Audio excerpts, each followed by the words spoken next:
Hi అండి అందరికి. ఈ రోజు మనం స్పైసీ చికెన్ పకోడీ చూడబోతున్నాము. దీనికోసం ముందుగా చికెన్ బాగా కడిగి అందులో 1 స్పూన్ ఉప్పు, 2 స్పూన్లు కారం, 1 స్పూన్ గరం మసాలా, కొద్దిగా అల్లం వెల్లుల్లి పేస్ట్, 2 స్పూన్ల పెరుగు వేసుకోవాలి. అలాగే ఒక కోడిగుడ్డు పగలగొట్టి దాంట్లో వేసి కలుపుకోవాలి.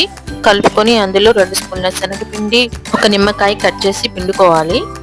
ఈ మిశ్రమాన్ని ఒక గంట సేపు పక్కన పెట్టాలి, లేదా ఒక అరగంట ఫ్రిడ్జ్ లో పెట్టినా సరిపోతుంది. గంట తర్వాత ఇందులో కార్న్ ఫ్లోర్ పౌడర్ వేసుకుని బాగా మిక్స్ చేసుకోవాలి. ఈ గంట నానబెట్టడం వల్ల చికెన్ కి అన్ని మసాలాలు, ఉప్పు అన్ని పెట్టి మంచి టేస్ట్ వస్తుంది. ఇప్పుడు పొయ్యి వెలిగించుకొని దాని మీద కడాయి పెట్టుకొని ఫ్రై కి తగినంత ఆయిల్ వేసుకొని అది బాగా వేడెక్కాక మనం ముందుగా కలిపి పెట్టుకున్న చికెన్ ముక్కలన్నీ అందులో వేసుకోవాలి. ఆయిల్ లో సరిపడని చికెన్ పీసెస్ వేసుకొని అవి బాగా తిప్పుతూ కలుపుతూ ఉండాలి.